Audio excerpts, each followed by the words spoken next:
Group 4 Tamil இலக்கணம் பார்த்துட்ருக்கோம். இப்போ தொடர் வகைகளில் தொகைநிலை தொடர், தொகாநிலை தொடர்கள் பார்க்க போகிறோம். ஒரு எழுத்து தனித்து நின்றோ பல எழுத்துகள் தொடர்ந்து நின்றோ பொருள் தருவது சொற்கள் பல தொடர்ந்து நின்று பொருள் தருவது சொற்றொடர் அல்லது தொடர் என்பதை அறிவோம். ஒரு எழுத்து அப்படின்னா இது ஒரு எழுத்து, இது ஒரு எழுத்து. இந்த மாதிரி தனியாக நின்னோ இதெல்லாம் பல எழுத்துக்கள் சேர்ந்து இது ஒரு சொல். இதெல்லாம் வந்து அது சொல். இந்த மாதிரி சொற்கள் நிறைய வந்துச்சுன்னா அது என்னது? தொடர். சொற்றொடர்னா தொடர். இப்போ தொகைநிலை அப்படின்னா உறுப்புகளோ ஒரு சொல்லோ இப்போ ரெண்டு சொற்களுக்கு நடுவில் ஒரு உறுப்புகளோ சொல்லோ மறைஞ்சு வருது அப்படின்னா அது தொகைநிலை. மறையாமல் வெளிப்படையாக வருது அப்படின்னா அது தொகாநிலை தொடர். பால் பருகினான். இப்போ இதை நம்ம வந்து விளக்கமாக சொல்லணும்னா பாலை பருகினான் அப்படின்னு சொல்லணும். இப்போ ஐ அப்படிங்கிற வேற்றுமை உருவம் மறைஞ்சு வந்திருக்கு. இங்கே பாருங்கள் வெண்முத்து அப்படின்னா வெண்மையான முத்து. விளக்கமாக சொல்லி பார்க்கணும். வெண்மையான முத்து. அந்த மையும் ஆன அப்படிங்கிற சொல்லும் மை அப்படிங்கிற விகுதியும் ஆன அப்படிங்கிற உருவம் மறைஞ்சு வந்திருக்கு. மறைஞ்சு வந்து பொருள் தருது. அதனால் இது தொகைநிலை. இவ்வாறு சொற்களுக்கு இடையில் வேற்றுமை உருபுகளோ வினை பண்பு முதலியவற்றின் உருபுகளோ தொக்கினா மறைந்து தொக்கி வருமானால் அதனை தொகைநிலை தொடர் என்பர். இத்தொகைநிலை தொடர் வேற்றுமை தொகை, வினைத்தொகை, பண்புத்தொகை, உவமை தொகை, உண்மை தொகை, அன்மொழி தொகை என 6 வகைப்படும். இப்போ வேற்றுமை தொகை அப்படின்னா என்னன்னு பாருங்க. வேற்றுமை உருபுகளில் இருக்கு இல்லையா? ஐ, ஆல், கு, இன், அது, கண். இந்த வேற்றுமை உருபுகள் எல்லாமே மறைஞ்சு வந்துச்சு அப்படின்னா அதெல்லாமே வேற்றுமை தொகை. அது என்ன உருவோ அந்த பேர் அந்த இதை போட போகிறோம். ஐ மறைஞ்சு வந்தால் 2ஆம் வேற்றுமை தொகை அப்படின்னு எழுதணும். இப்போ திருக்குறள் படித்தால் திருக்குறளை படித்தால். மதுரை சென்றார், மதுரைக்கு சென்றார். அப்போ திருக்குறள் ஐங்கிற 2ஆம் வேற்றுமை உருவு மறைஞ்சு வந்திருக்கு. இரு சொற்களுக்கு இடையில் வேற்றுமை உருவு மறைந்து வந்து பொருள் தந்தால் அதனை வேற்றுமை தொகை என்பர். திருவாசகம் படித்தான், திருவாசகத்தை படித்தான். 2ஆம் வேற்றுமை ஒற்றை தொகை. தலை வணங்கு, தலையால் வணங்கு 3ஆம் வேற்றுமை தொகை. சிதம்பரம் சென்றான், சிதம்பரத்திற்கு சென்றான். மதுரை சென்றார், மதுரைக்கு சென்றார். அப்போ கூங்கிற உருவு 4ஆம் வேற்றுமையோடது. அதனால் இது 4ஆம் வேற்றுமை தொகை. மலை வீல் அருவி, மலை வீல் அருவி, மலையின் வீல் அருவி, மலையிலிருந்து வீழ்ற அருவி. மலையின் வீல் அருவி 5ஆம் வேற்றுமை தொகை. கம்பர் பாடல் 6ஆம் வேற்றுமை உருவு அது. அப்போ கம்பரது பாடல், கம்பரது பாடல். இதெல்லாத்தையும் நம்ம சொல்லி பார்த்தோம்னா தெரியும். அந்த உருபுகளை வச்சு நம்ம சொல்லி பார்த்தோம்னா தெரியும். கம்பரை பாடல் அப்படின்னு வராது, கம்பருக்கு பாடல் அப்படின்னு வராது. இப்போ கம்பரால் பாடல் அதுவும் வராது. அப்போ கம்பரது பாடல் அப்படிங்கும்போது நம்மளுக்கு விளக்கமாக புரியும். 6ஆம் வேற்றுமை தொகை. மலை குகை, கண் அப்படிங்கிறது 7ஆம் வேற்றுமை தொகை. மலையின் கண் குகை, என் குகை எங்கே இருக்குது? மலையின் கண் குகை, மலையில் குகை இருக்குது. அடுத்து உருபும் பயனும் உடன்தொக்க தொகை. இப்போ வேற்றுமை உருபுகள் பார்த்தோம். அந்த உருபுகளோடு சேர்த்து இன்னொரு சொல்லும் சேர்ந்து வந்துச்சு அப்படின்னா உருபும் பயனும் உடன்தொக்க தொகை. இப்போ பணப்பை அப்படின்னு சொல்கிறோம். பணப்பை இது பணத்தை கொண்ட பை என விரிந்து பொருள் தருகிறது. பணம் பை எனும் இரு சொற்களுக்கு இடையில் ஐ அப்படிங்கிற வேற்றுமை உருபும் கொண்ட எனும் சொல்லும் அந்த உருபோட பயன் மறைந்து வந்துள்ளன. இந்த சொல் வந்து என்ன வேணாலும் வரலாம். ஓகேங்களா? இவ்வாறு ஒரு தொடரில் வேற்றுமை உருபும் அதன் பொருளை விளக்கும் சொல்லும் மறைந்து வருவது உருபும் பயனும் உடன்தொக்க தொகை. அந்த சொல்ல தான் பயன்னு சொல்கிறோம். உருபும் பயனும் உடன்தொக்க தொகை ரெண்டும் சேர்ந்து மறைஞ்சு வர்றது. உடன்தொக்க ரெண்டும் சேர்ந்து மறைஞ்சு வர்றது. இப்போ 2ஆம் வேற்றுமை உருபும் பயனும் உடன்தொக்க தொகை அப்படின்னா பால் குடம். இதை விளக்கமாக சொல்லணும் அப்படின்னா பாலை குடம் 2ஆம் வேற்றுமை உருவு மட்டும் சேர்த்தணும்னா பாலை குடம் அப்படின்னா பொருள் நல்லா இல்லை, விளக்கமாக இல்லை. அப்போ பாலை கொண்ட குடம் அப்படின்னு வரும்போது ஐ உருபும் இந்த சொல்லும் சேர்ந்து வருது இல்லையா? அதனால் 2ஆம் வேற்றுமை உருபும் பயனும் உடன்தொக்க தொகை. இப்போ எந்த உருபை யூஸ் பண்ணுறோமோ அந்த பேரை இங்கே போட்டுறணும். தேர்ப்பாகன், தேரை ஓட்டும் பாகன், தேரை ஓட்டும் பாகன் 2ஆம் வேற்றுமை உருபு. 3ஆம் வேற்றுமை உருவும் பயனும் உடன்தொக்க தொகை. பொற்சிலை, பொற்சிலை பொன்னால் சிலை அப்படின்னா வராது, விளக்கம் நல்லா இல்லை. அப்போ பொன்னால் ஆகிய சிலை 3ஆம் வேற்றுமை உருவும் பயனும் உடன்தொக்க தொகை. 4ஆம் வேற்றுமை உருவுக்கு பாருங்கள் மாட்டு கொட்டகை. மாட்டு கொட்டகைன்னா என்னது? மாட்டுக்கு கட்டப்பட்ட கொட்டகை இப்படின்னு விரிவாக இருக்கிறத நம்மளுக்கு இந்த மாதிரி மறைச்சு கொடுத்துருக்காங்க. அப்போ இது தொகைன்னு சொல்ல போகிறோம். மாட்டுக்கு கட்டப்பட்ட கொட்டகை. தமிழ் தொண்டு, தமிழுக்கு செய்யும் தொண்டு. தமிழுக்கு தொண்டு அப்படின்னு வராது. ஏன்னா நம்ம தமிழுக்கு அப்படிங்கிறது ஏன் போடுறோம்னா இந்த உருபை வந்து நம்ம சேர்க்கிறோம். இப்போ தமிழுக்கு தொண்டு அப்படின்னு போடக்கூடாது. தமிழுக்கு செய்யும் தொண்டு. அடுத்தது வினைத்தொகை. வினைத்தொகை பாருங்கள், ஈஸியாக சொல்லிட்டு போயிடுவோம் கொஞ்சம் ஃபாஸ்ட்டாகவே, ரொம்ப நிறைய தெரிஞ்சுக்க தேவையில்லை. வினைப்பகுதி ஃபஸ்ட்டு வரணும். வினைத்தொகை அப்படின்னா வினைத்தொகை மாதிரியே சில இதெல்லாம் இருக்குது. அப்போ இதில் ஃபஸ்ட் நம்மளுக்கு என்ன தெரிஞ்சுக்கணும், வினைப்பகுதி முன்னாடி வரணும். ஆடு அப்படிங்கிறது ஒரு வினை செயல், வளர் அப்படிங்கிறது ஒரு செயல். அதனால் அதெல்லாம் வந்து வினைப்பகுதி வந்து ஃபஸ்ட்டு வரணும். பெயர்ச்சொல் வந்து பின்னாடி வரணும். வினைப்பகுதி ஃபஸ்ட்டும் பெயர்ச்சொல் அடுத்ததும் வரணும். அதுதான் வினைத்தொகை. அது மாதிரி 3 காலம், இது வந்து காலம் காட்டாது. அப்புறம் எப்படி சொல்லலாம், 3 காலமுமே சொல்லி பார்த்தோம்னா மேட்சாக கரெக்டாக வரும். ஆடு கொடி அப்படிங்கிறது எந்த காலம்னே காட்டாது. இறந்த காலமா நிகழ்காலமா எதிர்காலமான நம்மளுக்கு தெரியாது.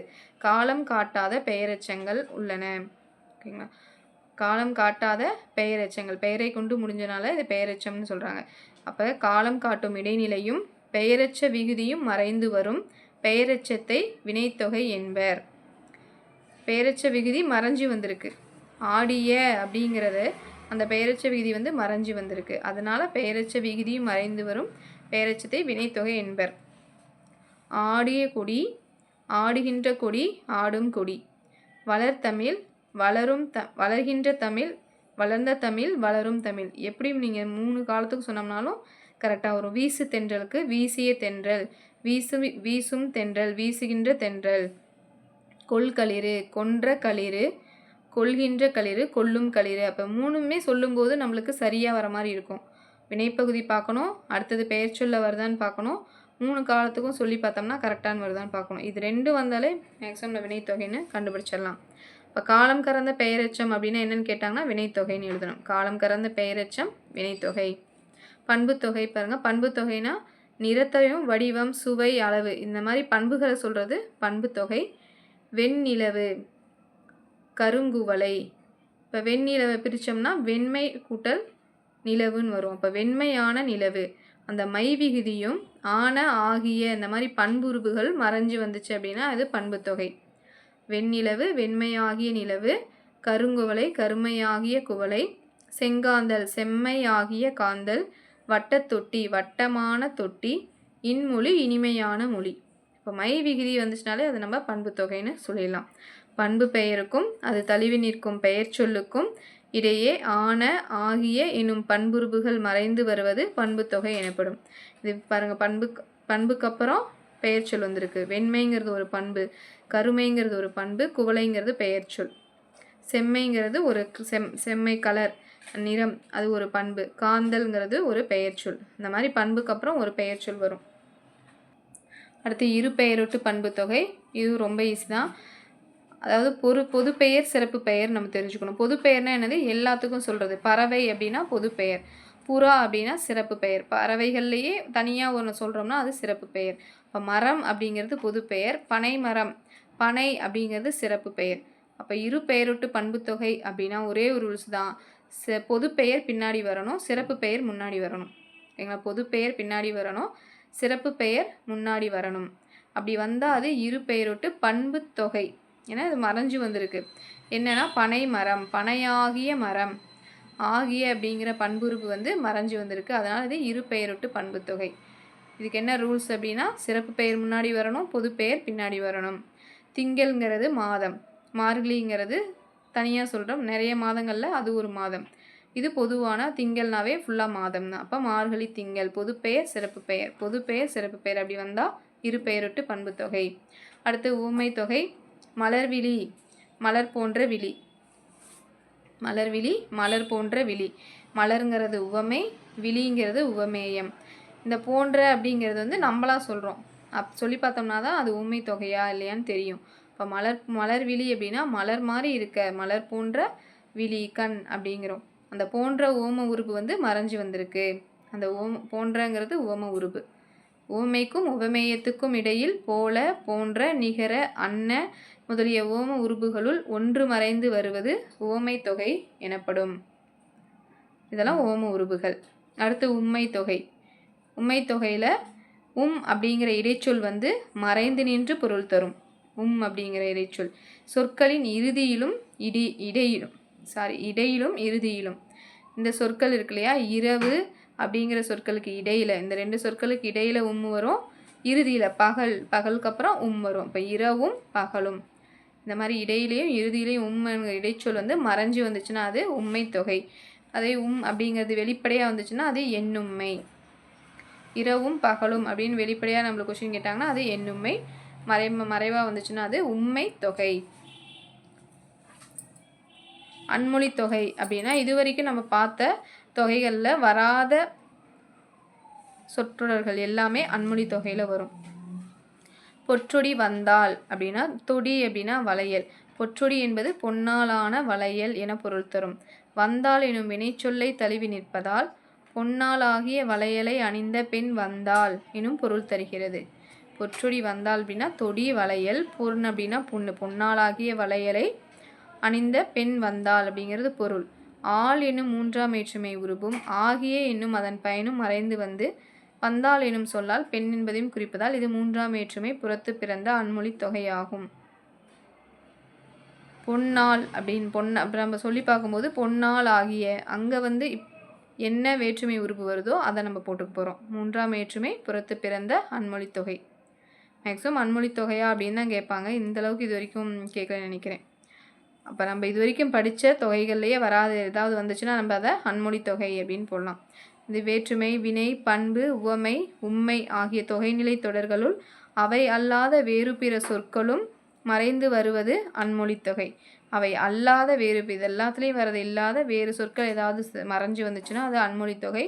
அன்மொழி தொகையை பிரித்து சொல்லணும்னா அல் கூட்டல் மொழி கூட்டல் தொகை. இதுக்கு எக்ஸாம்பிள் பாருங்கள். சிவப்பு சட்டை பேசினார். சிவப்பு சட்டையாக பேசுவோம் இல்லை, சிவப்பு சட்டையை அணிந்தவர் பேசினார். முறுக்கு மீசை வந்தார், முறுக்கு மீசை வைத்தவர் வந்தார் அப்படின்னு சொல்லுவோம். இதெல்லாம் வந்து அன்மொழி தொகை. அடுத்தது தொகாநிலை இன்னொரு வீடியோவை பார்ப்போம்.